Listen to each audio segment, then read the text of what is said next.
Hello and welcome to Ink versus Algorithm, the Writer's Pod. It's my absolute pleasure to have with me from across the pond, all the way in England, Mr. Mark Oldroyd. Thanks for joining us, Mark. It's a pleasure. It's a pleasure, Mookie. Thank you for inviting me. You're very welcome.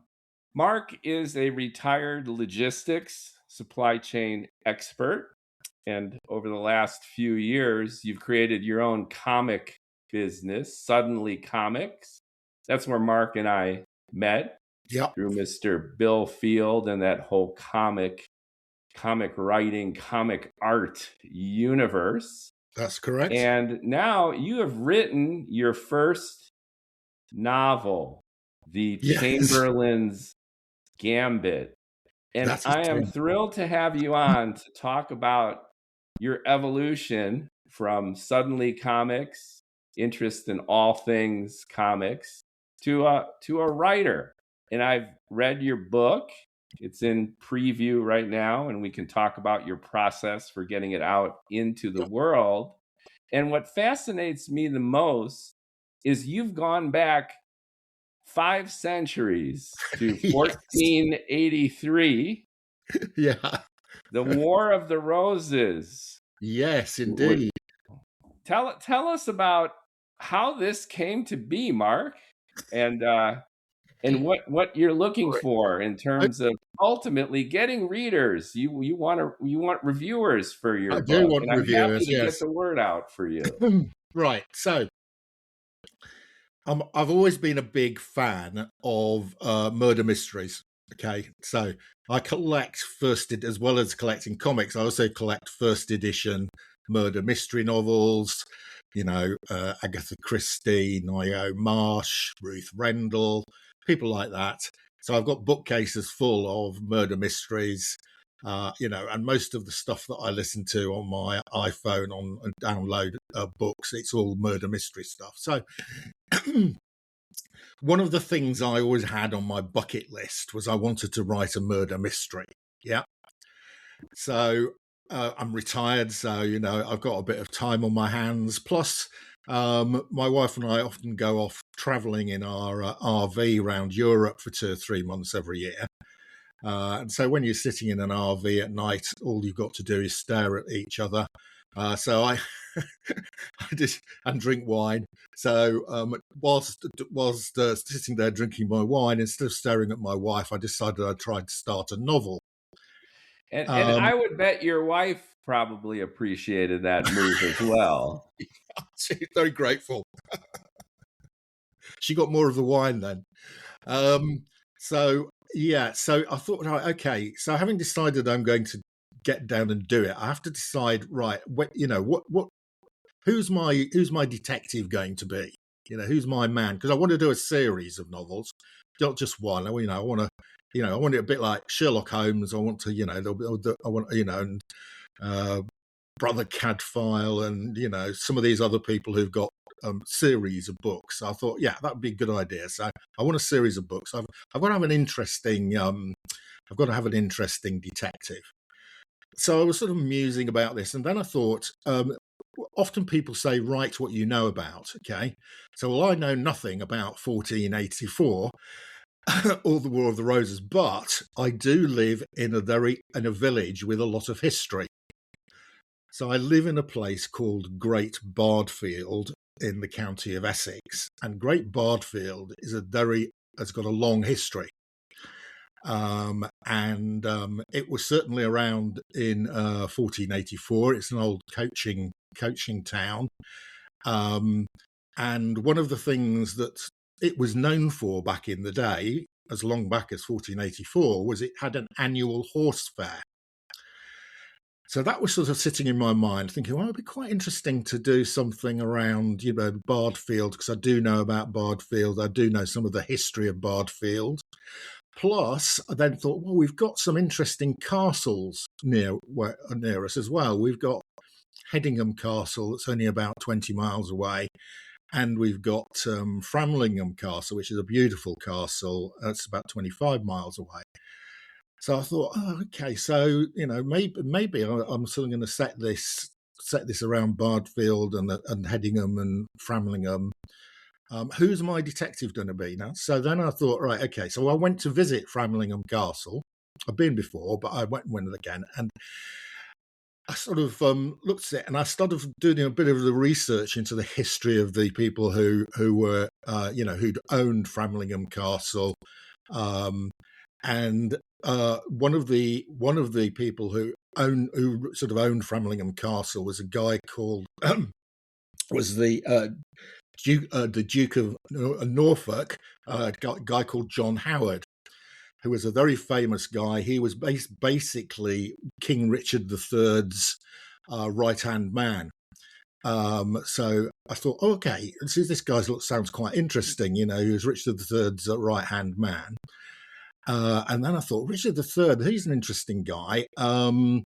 He was only king for just over a year. He became king in 1483. And famously became not king and became dead at the Battle of Bosworth in 1485. So it was only one full year of King Richard's reign, and that was 1484. So I thought, okay, so let's set this novel in 1484, King Richard's only full reign. John Howard is Duke of Norfolk, and he's King Richard's right-hand man.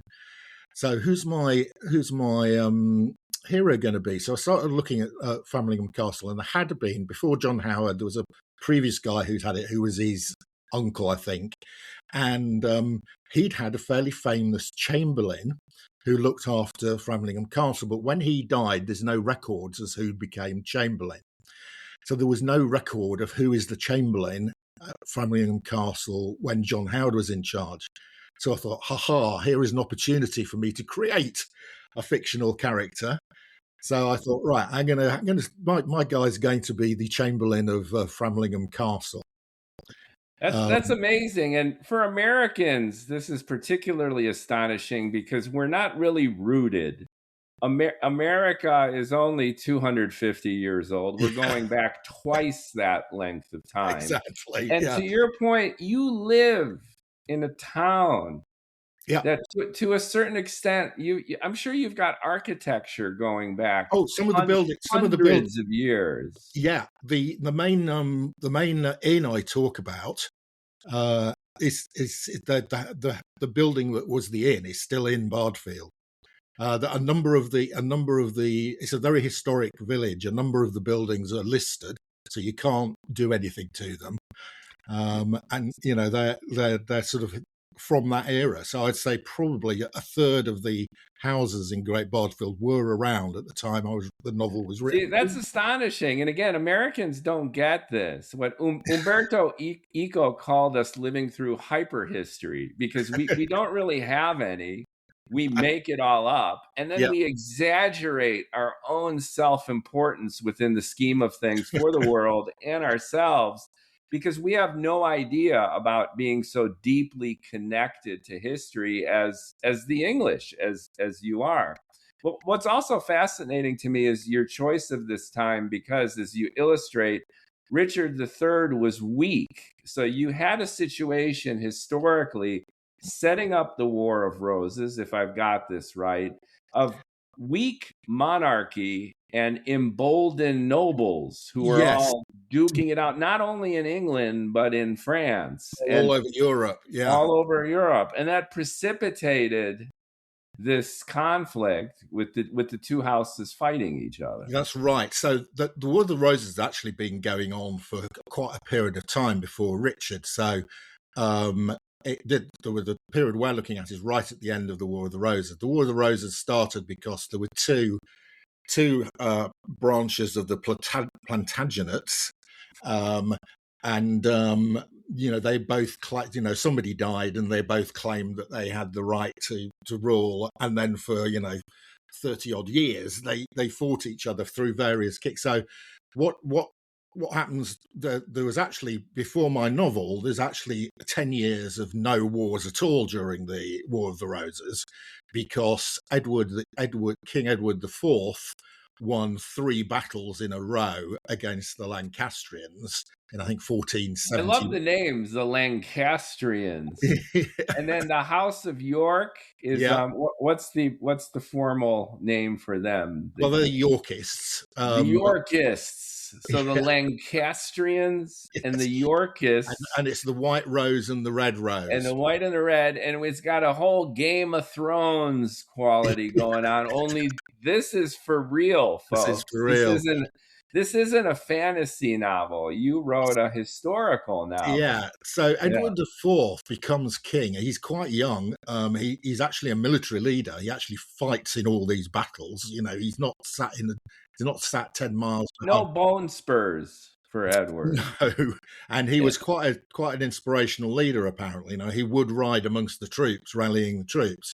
And he won 3 battles in a row and basically virtually killed off most of the Lancastrian claimants. And once again, that's hard for us to imagine. Where imagine the leader of your country, the king, is up there in the line with the troops. And that's why the death of a king was so devastating, because the opposite effect, right?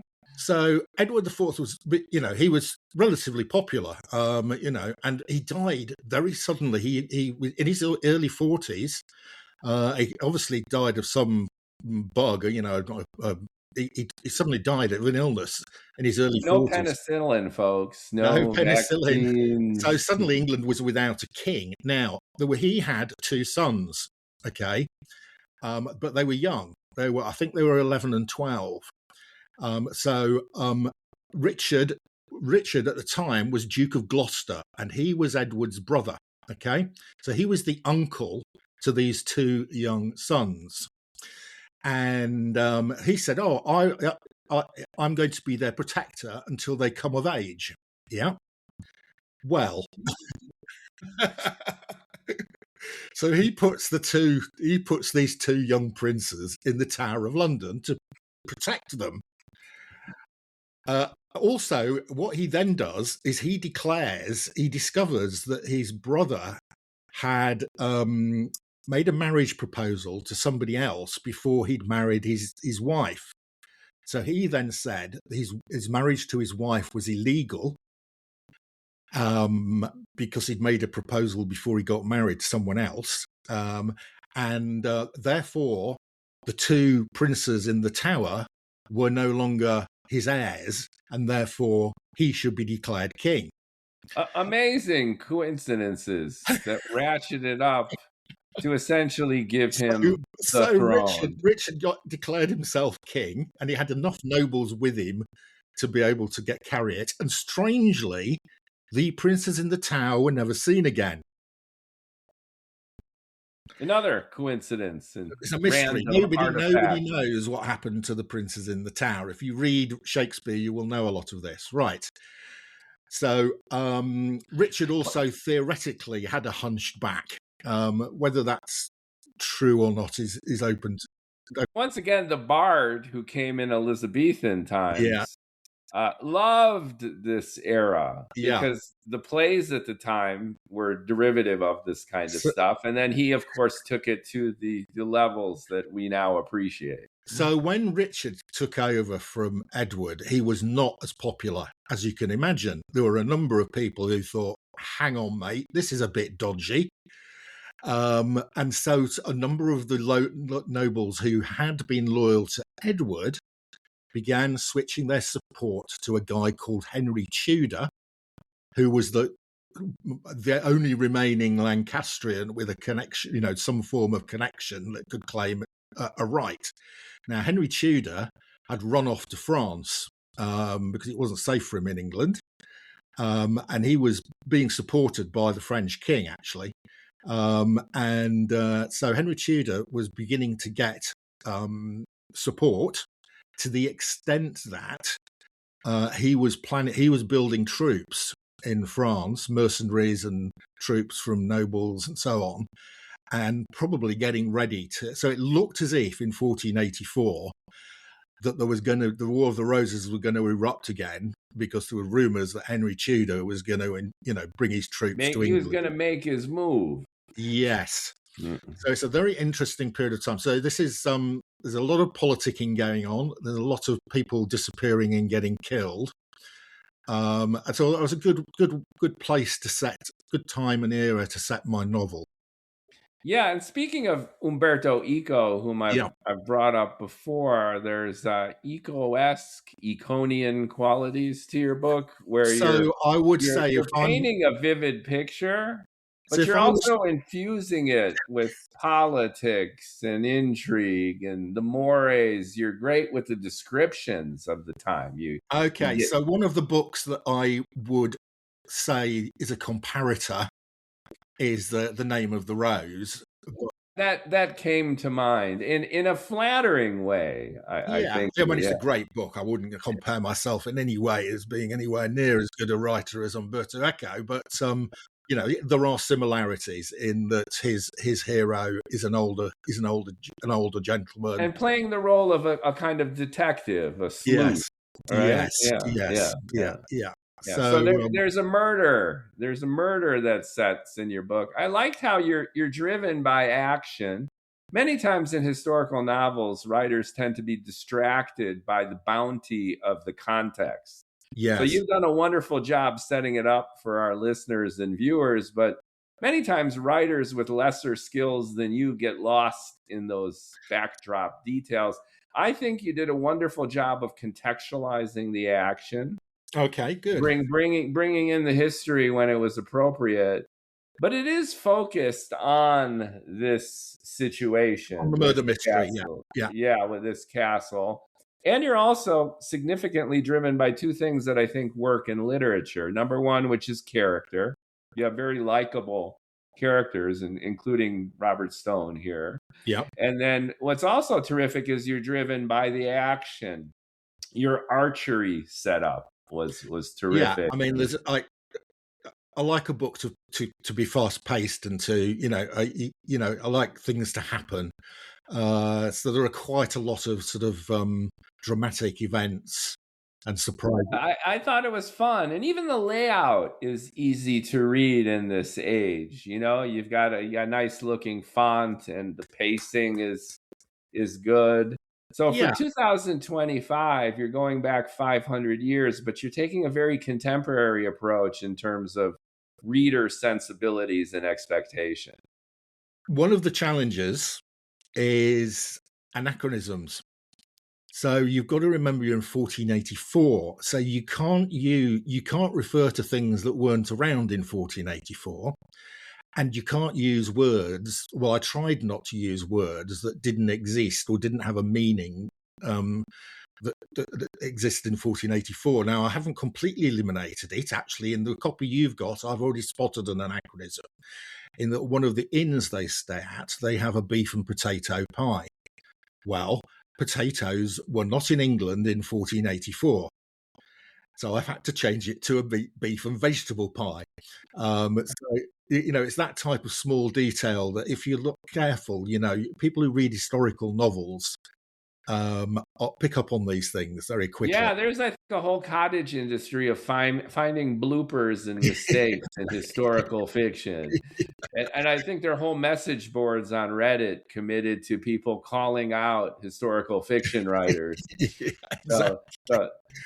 And the other challenge is, in addition to just sheer vocabulary and language, is really the sensibility too. The 1484, I believe, was quite different in their attitudes towards self, the role of the individual, the allegiance to ideology. Well, and of course, religion was hugely more important. The church was enormously powerful. As powerful as the king. The Pope, even though he was down in Italy, his representatives in the UK, in the cathedrals and the Archbishop, because it was all Catholicism at the time, of course, because we hadn't had Henry VIII attacking the monasteries. Very powerful, and the kings had not challenged the church, and they were extremely powerful, and the priests and monks were equally important in the society. Yeah. in ways there's a lot of differences, but in ways when I'm reading, I'm getting a lot of similarities to our time as well.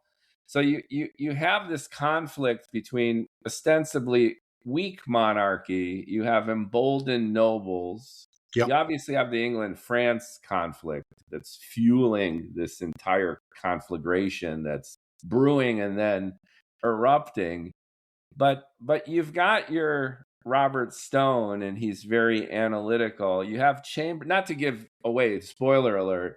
And then you have Chamberlain, who's quite the opportunist. He seems to be sharing what's usually left hidden.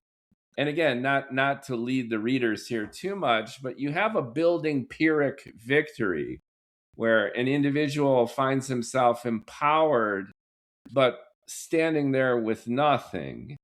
So I sensed an analog to many of our own conflicts in 2025, which is this rise of populism, the disbelief in objective truth, and and this constant churn of the war between the intellectuals and the institutions, and then the individuals grappling with power and then finding themselves with empty victories because they've destroyed the institutions that they ostensibly then become powerful over. Is that a way of capturing some of definitely. what went into I would definitely book? say there are, hopefully there are some messages for the, you can take out of this novel set 500 years ago, but that's the point of history, isn't it? Yes, I like that a lot in your book, which is, sure, you're writing about 1484, but it's obviously through the lens of, Mark Oldroyd in 2025. Yeah, somebody who's living with a President Trump and a Keir Starmer in the UK. So, yeah. Absolutely. Very, very, very interesting. Tell us a little bit about your writing process, if you can. Okay. Yes, I will talk about that. So, you talk about this. Your podcast references AI. So, one of the questions I do get asked is, how much of AI have you used? And I have used AI, but I would say it's like I would use a spell checker. Is using a spell checker a bad thing to do? No, I don't think it is. It's a tool for a writer. So I did do a lot of the copy editing, i.e. is the full stops in the right place and is the commas in the right place. So it's kind of an editor for you. Yeah, I used it. I used an AI copy editor, which I think has done a pretty good job. I think the grammar's right, and I also learned quite a lot about grammar by doing it. Yeah, and it's also got that quick pace, so you could instruct your LLM to make it snappier, right? Yeah. So I never did got it to do anything automatically. I would get it to suggest, so it'd say, okay, show me where you think you would say you've got this comma's in the wrong place. I'd say, well, take me there. I go, yes, you're right, it is. Right. Or one of the things that I learned from Stephen King is don't use adverbs. Yeah, that's the J.K. Rowling scourge. She's a wonderful writer, and obviously, the Harry Potter series is epic. But how many speedily, forlornly, exactly, discouragedly did Harry Potter. So one of the things I'd written sort of the first 3 chapters, and then I saw this video with Stephen King on writing, and I love Stephen King as one of my favorite authors. And he said 99% of your adverbs don't add anything. Basically in a novel you should show, not tell. So you should never, for instance, my comic company is called Suddenly. So I think one of the examples is don't say suddenly the door opened, just say the door opened, because the whole... And that motivates you as a writer to pick up where the adverbs that you've deleted left off. Yes. which is the door opened with with virulent intensity, right? Which communicates something going beyond just sudden. Or even just the pace has changed. You were going along, and the door opens and somebody comes in, and so the reader is going, oh, okay, so eliminating adverbs was fun. I had to. We're talking about the use of AI to just do syntactic editorial optimization for So your it would prose. tell me, I'd say it says, oh, you've used 89 adverbs in this chapter. And then I can then go to each one and look at it and go, okay, I don't think I need that. Occasionally I would keep it. AI is not always right, and so I did use it for that. I sure hope not. But if I look at the novel, the plot is mine, the characters are mine, the chapters creations are mine. I'm with you. What about research? Because you just brought up the idea that this novel takes place 500 years in the past. I did. And you've got a lot of vivid descriptions Yeah. of situations, clothing, armor, Yep. arrows and archery, and your world building here in this novel. Definitely. So did you lean on your bot to help you with... So I did some research because I live in Bardfield, so a lot of the stuff about Bardfield is just in local history books. And I went to Framlingham Castle, Headingham Castle. I bought the history books about them. I got what's this one? I've got one in front of me. Richard III. And this is about for my next book, actually, because the next book is set around the Battle of Bosworth. And if you're just hearing the podcast instead of seeing it on YouTube, you just shared a very colorful Richard III and the Battle of Bosworth. It's okay, and then we could even put the link in the description along with your other stuff. So that's a those sort of resources. Plus, I would use Chat GPT, and I would say, describe to me the dress of a young lady in 1484. Yeah, and Chat GPT would come up and say, well, they've got these are the type of clothes they would be wearing. There's a big movement which is a Luddite style anti-AI campaign. That's just making research faster. If you've ever used Google and then gotten a list of websites and then gone digging in websites, then you having the bot do that for you and simply percolate up the content in these websites out of sheer convenience and expediency. What's the problem with that? I think that it's a good thing for writers, and it also, all the time that you would spend digging in websites and cut and pasting and doing comparisons and optimizing, you spend on the characters, on the story, on being a writer. James Ellroy, LA Confidential, I love that guy. He refers to himself as the Tolstoy of American crime fiction. He's like 6'8" tall and an egomaniac, and actually he deserves it. He could be a narcissist. I love that guy. And he had people that he would hire to do the historical research, and then they would send him index cards. And okay, so are you hiring a researcher sending you index cards, or are you prompting an LLM? It pretty much amounts to the same thing. So more power to us in this age of AI. Where it gets sketchy is when you're asking the bot to write your damn book. And it shows, though, right away. they do a shit job of that. So, ladies and gentlemen, at least at this moment in time, December 2025, these trillion-dollar bots are shitty writers. Yeah. So yes. So no, it's written by me, editor. Research AI assisted and copy edited. AI assisted. But for me, that's just like using tools. It makes sense. When I was at university many years ago, and I wanted to find out about something, I had to walk down to the library, go into the library, search, 14 different books, get them all out of the library, put them on a table, open them all up and try and find what I was looking for. Well, that could have taken me 2 or 3 days. Nowadays, it probably takes you 2 or 3 minutes by just asking GPT to do it for you. Why?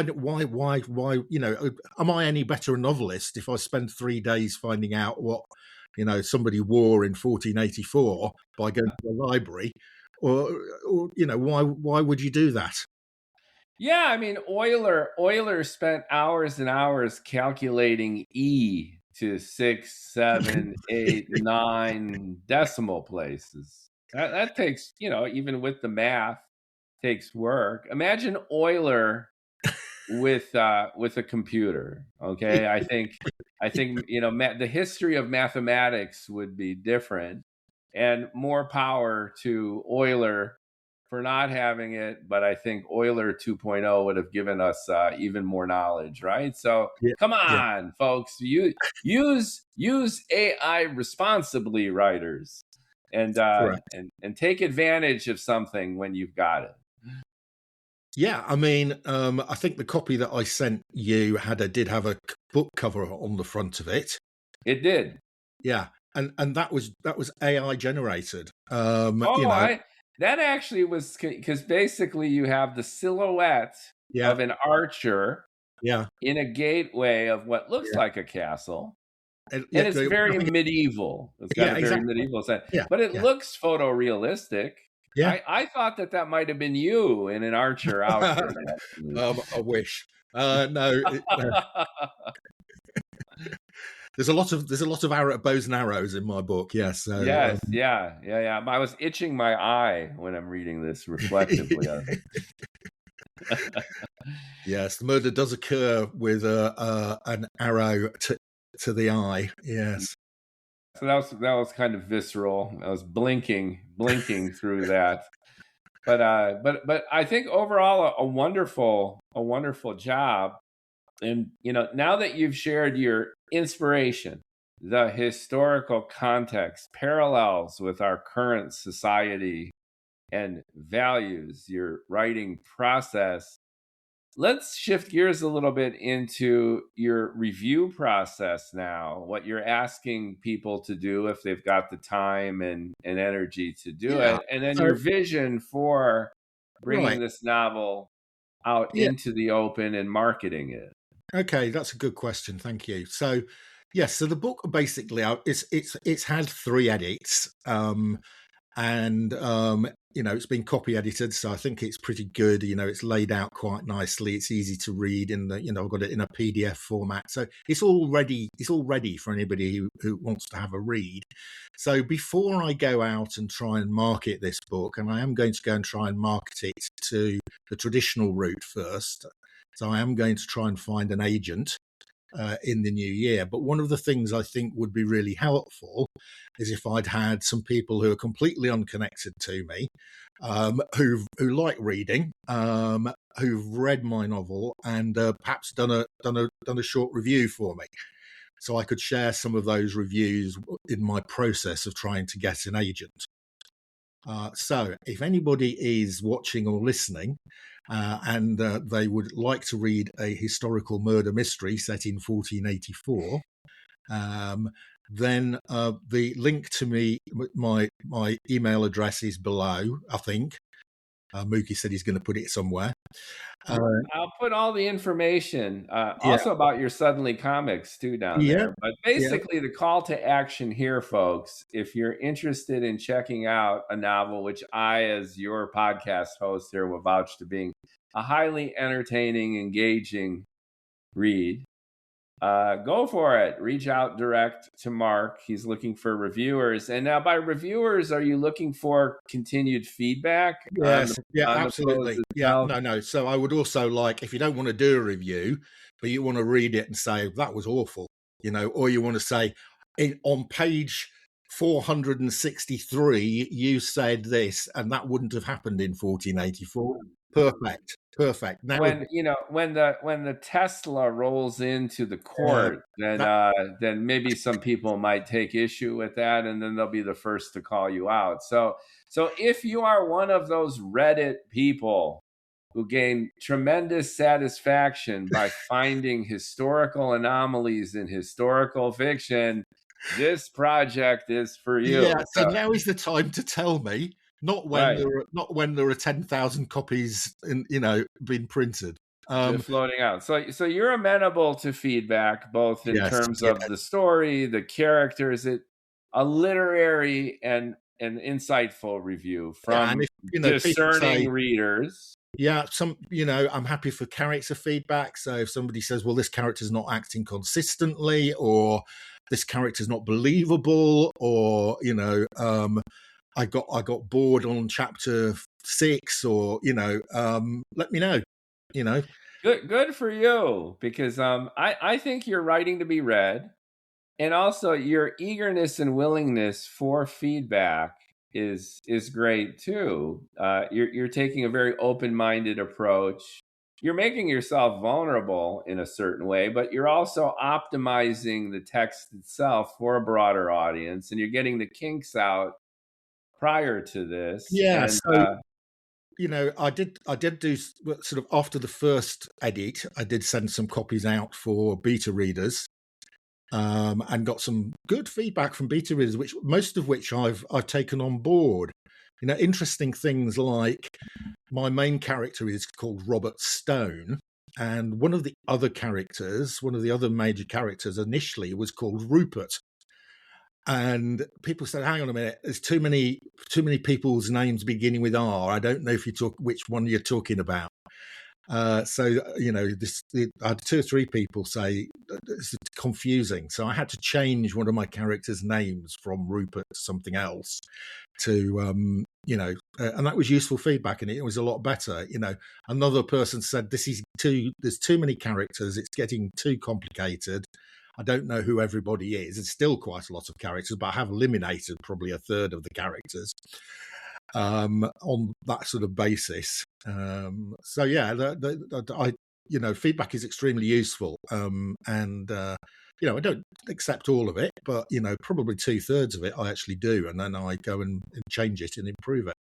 That's terrific. An analogous process was done by Andy Weir, writing The Martian. Oh, right, yeah. This has become almost archetypal for writers and editors. He started a blog, and he started serializing the story of an astronaut stuck on Mars.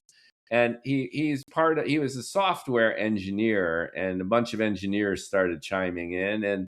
And just like you're looking for the identification of historical anomalies or mistakes, he did the same thing with scientific facts and engineering. Okay. Yeah. And they got actively engaged in the process, and in the process, he built a community of readers and fans. Yeah. And by the time the novel was finished, at least in its inchoate form like that, he had literally thousands of software engineers and mechanical engineers, and space people who are like, they were already vested in. Yeah, well, they go, I'm buying a copy because on the thing on page 312, that was me.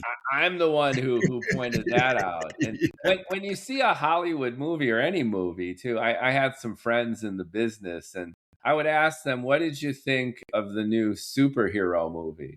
And they would tell me at 32 minutes and 46 seconds, their shot got into the final cut. Yeah. So, or, they're costume people, or, an extra, or FX person.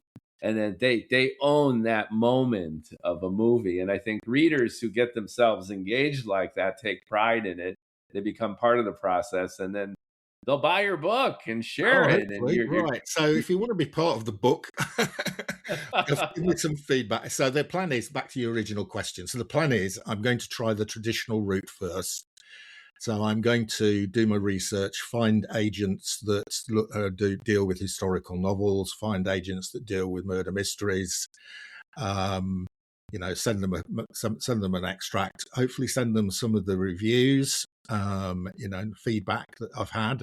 Probably I'll only send them the positive stuff, but I'm sure that's what they get the most of, and then see if I can get an agent interested. So, if I can get an agent interested, most of these agents have publishing houses that they will have a proven record with.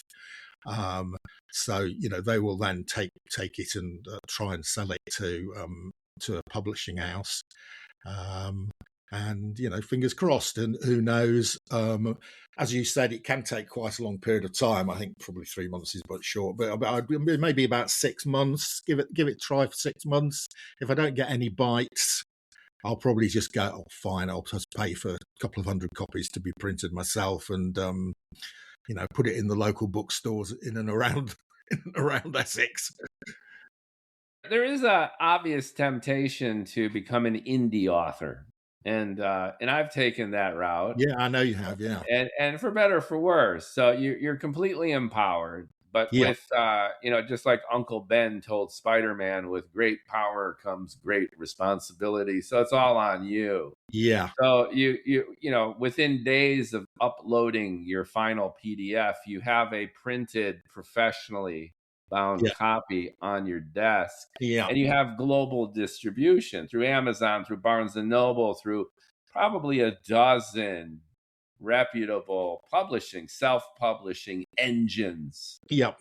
Yeah. The downside, though, I think is twofold. The one is you're entering a highly crowded market. There's tens of thousands published really monthly. It's amazing. Everyone and their grandmother is publishing now because of this facility. So that's challenge number one. The good news is anyone can publish. The bad news is anyone can publish. And then the other one is the marketing and distribution is also on you. And probably the third biggest challenge of being an indie author is it kind of short circuits your attempt to get an agent and then get a major publisher, traditional publisher, because they're assuming you've got an ISBN number, here, and then you've basically got a book out. So how is your book doing? Are you selling? If you're not selling like hotcakes, then they'll be tacitly assuming that, well, if you can't sell it, how am I going to sell it? That's problem number one, regardless of your reach or resources. And the other is, it's kind of like dating your friend's girlfriend, right? It's it's content that's out there. You would know, Mookie.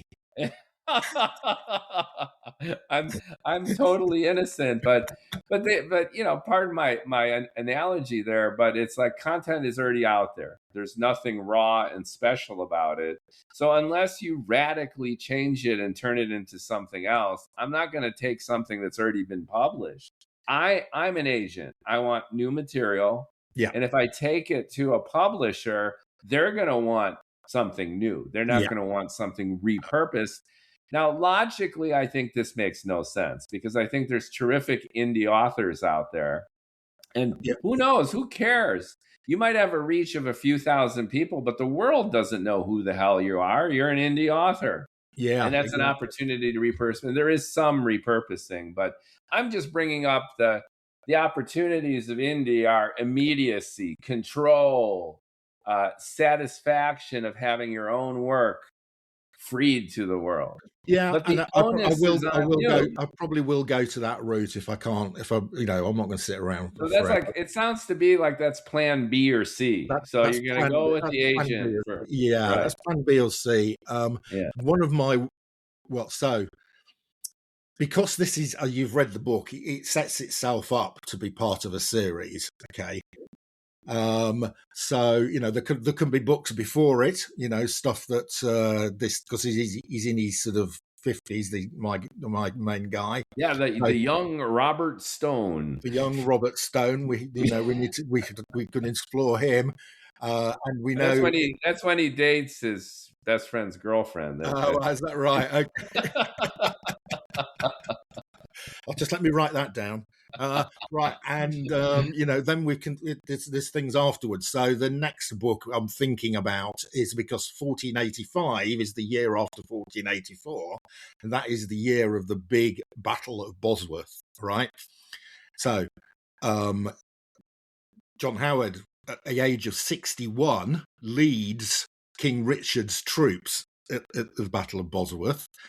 And he gets killed along with Richard. A spoiler, if you don't know anything about the English history or the Wars of the Roses, but it was over 500 years ago, so you should have heard about it by now.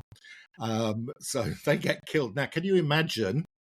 You are Robert Stone at Framlingham Castle, and your lord and your king have both been killed at the Battle of Bosworth. And your enemies, who have been your enemies, are now, what are they going to do? Are they going to come? Because what typically happens is to the winner goes the spoils. So the new king, basically the nobles who were not with him, he either is nice to and says, are you now loyal to me? In which case you could keep your lands. Or he comes and grabs your lands and gives them to somebody who's been supporting him. So what does Robert Stone do? He's at Framlingham Castle. He's effectively running Framlingham Castle, but he knows the people who were his enemies are going to be coming. Do you stay or do you go? So it's an interesting dilemma. That's a terrific setup, and you're already vested. You think Robert is insightful. He's smart. He's got a moral sensibility. He's got a moral compass, which is so lacking in most of the other characters, but in a good dramatic way, right? Yeah. And again, going back to Eco, you have that detective who is perspicacious. I love that word, and also conflicted. And is rooted in this kind of historical drama. So you want to know what happens next. And then to your point, history unfolds from this sliver in ways that are compelling. And that could be great. And publishers love serialization because it's more one of my slight concerns, it's more content, right? One of my concerns is, this has taken me 9 months to get to this stage. So one of my concerns is, I get an agent and they get a publisher and they say, where's the next one? Right. Well, get cracking, Mark. And actually, if your wife is listening to this, she's like, next time we take the RV over to Bordeaux. Yeah. Get cracking. Get on with it. So are you thinking, like, regardless of what happened? So for example, speaking of myself, I wrote the first book in a science fiction series. Just finished it just this June, and I'm just throwing it out there. But I'm already got the sequel, and then the whole series. I've got the whole arc of it, and I'm just taking a hell's bells attitude. Regardless, have you self-published again? Yeah. I'm just throwing it out there and having a terrific time, and I'm paying for it in predictable ways, and I'm lavishing myself with the luxuriousness of self-publishing in other ways. So you pays your money, you makes your choice, but I'm already zeroing in on that sequel, the next in the series, and I'll just keep going. Well, the advantage is, the first book will presumably have sold to people and some people obviously liked it or like it, so they'll want to buy the second. So you've already got a market for a sequel, haven't you? Yeah, and from a creative point of view, I have my own unique style, which was like an emergent phenomena. You probably experienced this too, that when you had the idea of this story with Robert Stone set at the castle, within the context of the War of Roses, it was kind of abstract. And once the characters started doing their own thing and everything came together dramatically, it took on a life of its own. Yeah. I'm guessing, right? Yeah. And Yeah. that's Yeah. very, very satisfying. So you Yeah. not I only mean, have a market, but you've got a point of view, a style, and a creative franchise. That's yeah. And there are great. certain and also one of the things I found was certain chapters I really enjoyed writing. The writing was really fast because I enjoy, and I think when you read the novel, you can tell which are the chapters that I really enjoyed writing, because I think they're the most fun to read. From my vantage point, I thought the archery segments were particularly satisfying. I'm just guessing because it Yeah, erupted with that well, enthusiasm. there's one of my favorites is this. There's a hunt in a Oh, local. The hunt chapter for me is one of my favorites. yeah, and it's moving with a good clip, and then you're cross-cutting action a Yeah, little bit. So, that's cool. That's very, very cool. So creatively satisfying. And regardless of what happens, it's a great later life release of creative energy and time yeah, well yeah, spent. yeah. And if it ends up, I self-publish it and there's 200 copies and that's it. That's fine. There'll be something there for my that's left behind after I've gone. Yeah, you've Because staked the claim, you don't leave a lot behind as a logistics and supply chain expert. Um, except all your colleagues who are throwing darts at your picture. yeah, well, yeah, exactly. Yeah, So, but I found tremendous satisfaction in terms of what would be considered a later life creative renaissance.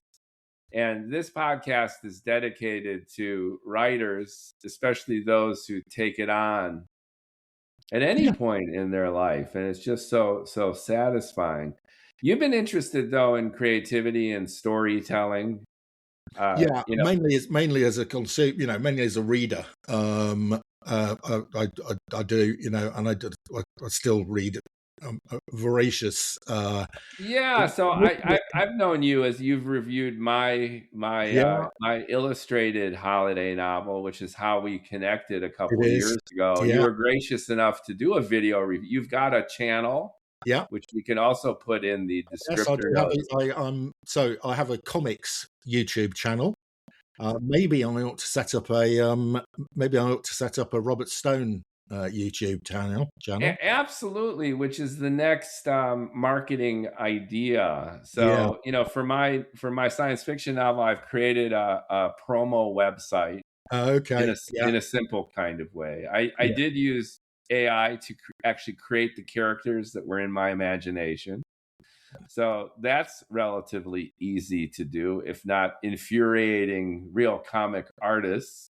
But right now, this do-it-yourself digital reality makes it really conducive to doing a lot of the marketing and promotion and Yeah. outreach. And to your point, a Robert Stone channel would be super cool, and a website for the book, a Yeah. freestanding Yeah. website, Yeah. a mailing list. There's a list of best practices that are there for authors to help with their self-publishing Yeah. effort. Yeah. So if I do go down the self-publishing route, I'll probably give you a call and say, "Come on, Mookie, let's hear all your top tips." Yeah, and I'm learning. I'm Yeah. learning, and I don't do it particularly well because I err on the side of just the joy of creating for creativity's sake. Yeah.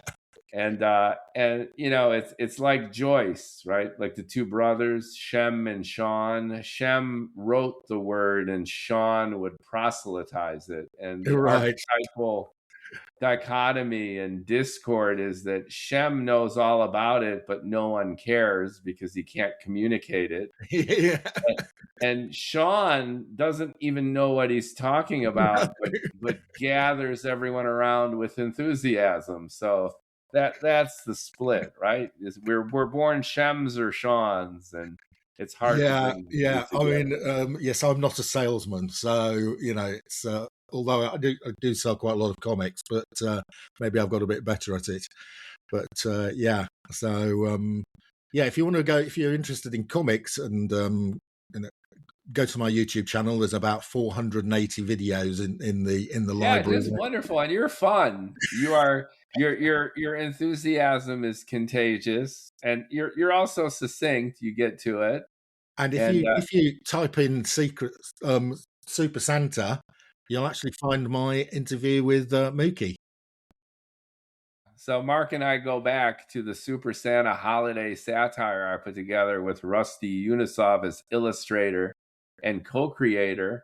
And that was a fun thing. We've got the second edition with the big phone book sized anthology broken into 3 smaller books. And Mark was an early proponent, advocate, reviewer, disseminator, and it was quite fun. Really appreciate it. That was a fun thing that we did. So one of the things that what I found interesting when I was reading about, I started writing, I read a bit, got a few people, writers on how to approach it. And one of the key things I picked up was finish it. A lot of people apparently start writing and then get stuck somewhere and then just stop. Or there'll be people who've got, a drawer full of half-finished novels. So I think that, that is good advice is, stick with it, keep going. If you get stuck, leave it for a couple of days, go back to it, get a new idea. It's like, sometimes if you get stuck on a crossword or a Sudoku, go away for an hour, come back later, and suddenly you see it. I think that's terrific advice. And with that, don't feel too much pressure if you can avoid it of the Sean part of the Shem and Sean brotherhood. So as a writer, you're in your own world and you've got your own best and worst critic, which is yourself. Yeah. Many writers, especially newer writers, are overburdened with this feeling that when I finish, I don't know what to do, and I don't have the money to market it, and finding an agent will take forever, and I don't know when it'll see the light of day. And then this compounding miasma of expectation becomes asphyxiating when ostensibly you should just shut the hell up, turn that down in your head, and focus on writing a good story and expressing yourself. Exactly. I didn't really think about. I just wanted to write a novel. I didn't really think about if anybody was going to read it. Well, I wanted to make it readable because I'm a reader, but I didn't. Yeah. I wasn't worried about is anybody is it going to get published or not. When I was writing it, I was just enjoying the process of writing it. I wrote it in 3 months, and it's taken 6 months editing. So again, going back to the beginning of this conversation, you've been very sensitive to and appreciative of feedback. Yes. And you want your book to be read, and you're sensitive to making it the best book that you could possibly make it. Yeah. But the flame inside you was your desire to write a great story, right? Yeah, and I think that gets underplayed in this attention-focused economy where all content is commoditized and dehumanized.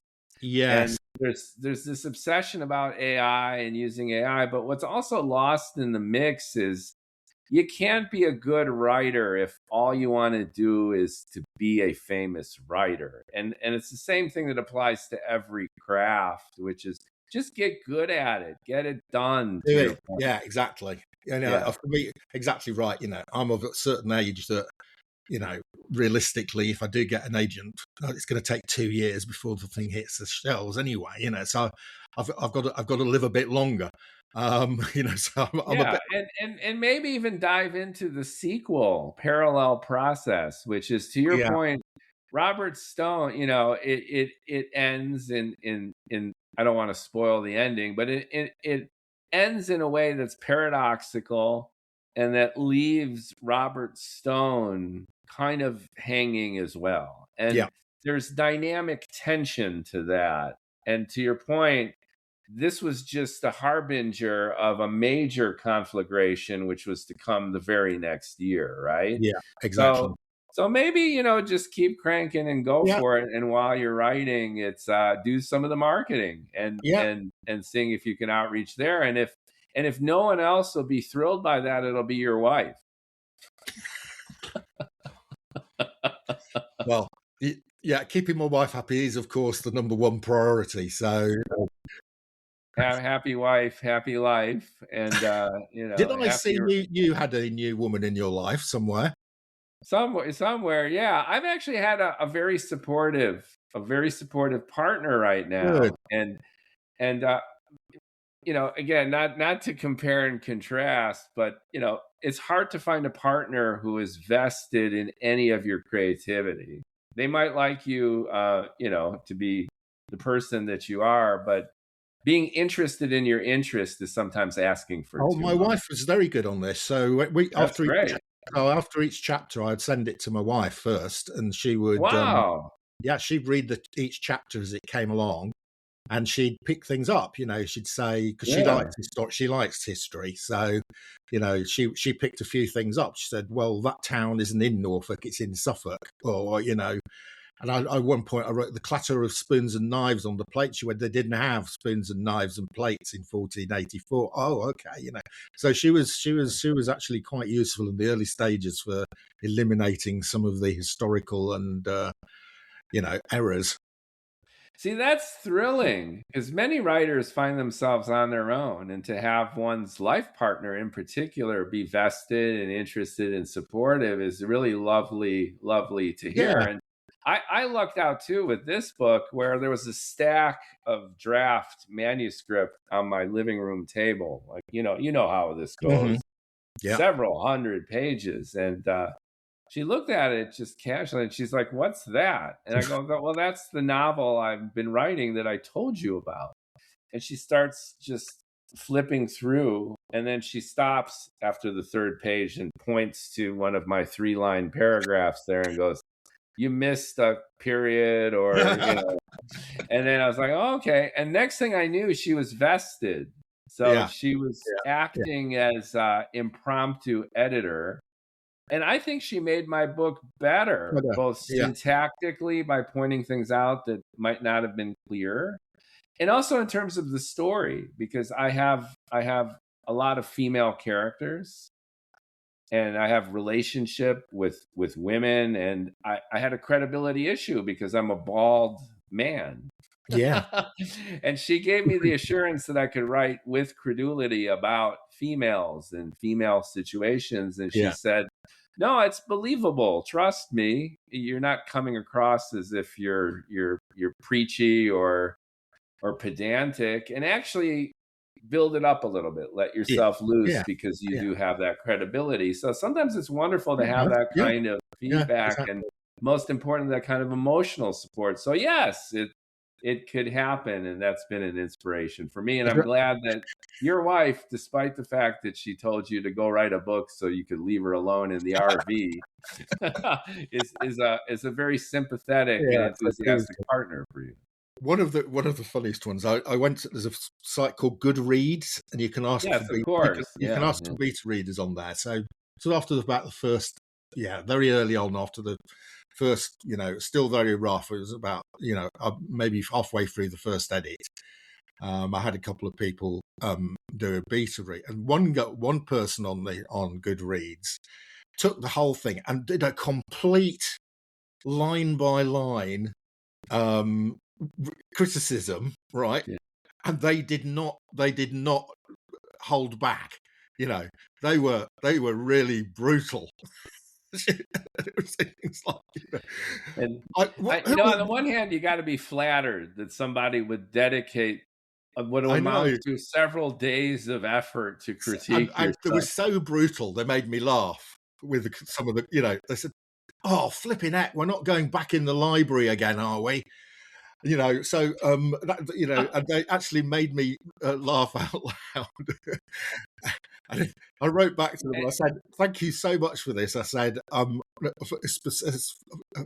the frank comments really made me laugh. And they came back and they said, "Oh my goodness, I was a bit worried you'd take them wrong." I said, "No, I just thought they were funny." But they were really useful because the honest criticism with no holding back is exactly what you want. Yeah, You don't want people to be nice to you. at this stage. Once it's published, be nice to me, but before it's published, tell me everything that's wrong with it. Yeah, and different people take it different ways. A friend of a friend apparently has fallen in love with his chatbot, and together they have reformulated the solution to humanity. Have they? That's So nice. he's sending me journal articles of humanity's recreation through artificial intelligence that he has co-created with his bot. Right, And nice. and I'm sending him some I'm trying to be tactful, like, but after a while it becomes evident that he's been bot fished, and you don't want to insult anyone, and at the same time you want to kind of let them know that a little bit of constructive criticism goes a long way. So you Yeah, know some people actually say they want criticism and don't. Yeah, so you have to, you know, that's one of the toughest things too, which is there objective truth? Because you'll read a book which is a bestseller and you'll dismiss it as absolute drivel, yeah, and then another person is just eating it yeah, up. So part of absolutely. the problem with criticism is this idea of the objective standard and intent. Like Yeah, that reviewer on Goodreads who deconstructed your yeah. proto novel and threw it back in your face. You got a lot of good insights, but Well, it begs the loads of stuff from question. them. Yeah, yeah, Yeah, loads of stuff. it begs the question of why they're doing it. And Yeah, then it takes a discerning author to pick through what's valuable and what isn't. yeah. That's the trick. So you know, not all criticism is correct because you're right. Some people, just don't get it, or they go, "Oh, I don't like this bit," and I go, "Actually, one of my favourite bits, so I'm leaving that. You're not touching that." So you don't have to accept all the criticism, but but a lot of it, I would say probably 60 to 70% of the comments have been useful in terms of me improving. That's terrific. That's really great. Yeah. So I wish you the very best. I love this conversation because we're getting you early. You're Very you're early. you're yeah, you're refreshingly transparent and honest, and you're not afraid to show your vulnerability, and you welcome feedback. We're using this podcast as an attempt to reach out and get you more reviewers. Yep. And Yep. then you're also really flexible in the trajectory of how you want to share this book with the world. On the one hand, you're really going the traditional route, seeing how it goes. You've got your plan B and your plan C, but it's wonderful talking to you because it's very enthusiastic and effervescent in your enthusiasm for writing the book, Yep. transitioning from just a comic book seller and reviewer to writing historical fiction. And in my humble opinion, I think you did a terrific job. I think Well, the thank you. novel really is fun. It's super smart. I'll send you some of my Well, my yeah, my feedback too. yeah, Yeah. that'd be interesting. And you read it quite quickly, so that's good. Because Yeah, and you did the same thing I remember with Super Santa. You yeah, kind of ate it up, yeah, and and we have a like-minded sensibility that we like fast prose, we like drama, we like stuff happening, and I think it's yeah. great. I always want to finish a chapter with somebody saying, "Oh, I've got to read the next chapter." What the hell is going on, and Yeah, diving into it next. The other quick question for you is Super Santa, just talking about that, was an illustrated novel. So it amounts to about 150,000 words and 180 illustrations. And yeah, I've broken it up into 3 books because it's just a yeah. phone book It's big. size tome, but it was illustrated. Yeah, And nowadays we're in a very visual and multimodal kind of digitally obsessed culture. And this is one thing that I thought about reading your book too, is that it could lend itself well to some repurposing in the form of a graphic novel, mm, even a comic book. So I don't know if you've thought about this, but you see yourself as the comic book seller, the reviewer of books and art, and now you've transitioned in historical fiction. I'm wondering if there might even be a way of going full circle, that there could even be a comic version, a graphic novel version, The something. problem with the comic, so there is not a genre of comics which is historical, which has been successful. That's the caveat, successful. Right. Yeah, that Right. I don't know of a single comic Yeah. series or even mini series That's been dedicated to a historical kind of thing. that's historical and has then been successful. There might have been some self-published stuff and and Right. crowdfunded. There really is no historical fiction No, comic genre. it's horror, it's romance, it's it's superhero basically, and you cycle between those type of genres. Yeah, and anytime you hybridize anything, people get confused. That's the challenge that I have with my new science fiction book, which is it's Hunter S. Thompson meets William Gibson, right? Meets Neil Stevenson, meets Right. Douglas Adams, Yeah. right? Yeah. So people are, what the hell is What this? is it? Yeah, Yeah, exactly. what is it? And then I just got bumped from hard science fiction in Amazon. So either someone complained that they got it and they're like, I'm a hard science fiction fan. This isn't hard science fiction. But if you get past page 60 or 70, it's hard science fiction. See, but it's a blend. It's people get Yeah, people confused. get People need to confused. know what they're getting. So that's a Yeah, challenge. exactly. Yeah. So and this will be, but so luckily that there is historical murder mysteries is a genre in books. Yes. For There that, are a number. the There are a murder number. mystery angle is there. In, Not so much in history, but Yeah, but the murder mystery set. there was a And series of novels by a guy called Peter Ellis about a monk called Brother Cadfael, yeah. which were all murder mysteries set in before my novel. I think it was set in about 12th century. Um, there's a Umberto Eco did Name of the Rose, which is a similar type of thing, and then there's a couple of other more recent authors who've also been quite successful with some historical murder mysteries. So it's already an established genre. Yes, if you could in a sense pigeonhole yourself to be more recognizable and popular that way. And it's also a matter of prioritization and selection. So you've got a few grueling and gruesome scenes and Yes, vignettes in yes, your novel. that So if you has put off one or two of the readers. So it probably does need a trigger warning somewhere that. But I bring that up because you've got, murder mystery set in medieval times, and you've got almost grotesque horror components. Yeah, So it meant what you dial up and what you dial down could be an avenue to explore. But it's just fun to link these genres and modalities and ways of self-expression, and to yeah, just stay creative. yeah. Interesting. So it's exciting. So thank you for making time, Mark Well, thank Oldroyd. you, Mookie, for taking the time to interview me, and thank you for trying to find me some reviewers. Yeah, absolutely. And I would love to follow up with you Yep. to see how your journey is going as an author. When you get the reviews in, when you get your final, when you get your agent. Let's touch base again to Yeah, see let's. how your story is Give evolving. it maybe May, June next year after I've decided whether my traditional route has worked or not.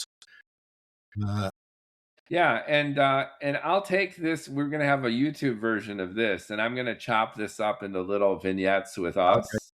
So let's both share online, see if we can get the word out for you, Yeah, that'd be and good. keep the conversation going, and welcome other people in your shoes. Which is, I got an idea. To your point, I'm gonna finish it, and then just roll the dice combined with some strategy and effort to get people interested and just see what happens. Yeah, exactly. That's the joy of creativity. It's like Robert Stone at the end, like, now what? Yeah, yeah. I mean, I think the technical tools now available opens up this to more people. There'll be a lot of people who traditionally would have gone, I'm not, I haven't written anything since since I was 15 at school. And my grammar is very poor. Don't let that stop you, because, as I said, the modern, AI will do your grammar for you. Yeah, and concentrate on the storytelling. Yeah, Concentrate on, right. You have a story in your heart. Yeah, exactly. And up to now, there's been a lot of obstacles. And then your head actually gets in the way of that. Let it out. Be free and do it. Just like Mark Oldroyd did with the Chamberlain's Gambit, out for review. If you're listening, if you're watching, reach out to Mark. In the description, we'll have contact information. We'll be following up with you. Like, comment, share on Ink versus Algorithm, the Writers Pod. And thanks so much, Mark. Wishing you the very best. And I'm going to be tracking you down to see how things are going. All right. Thanks. And thanks to your listeners and viewers as well. Cheers. Absolutely. Bye. Thanks, Mark.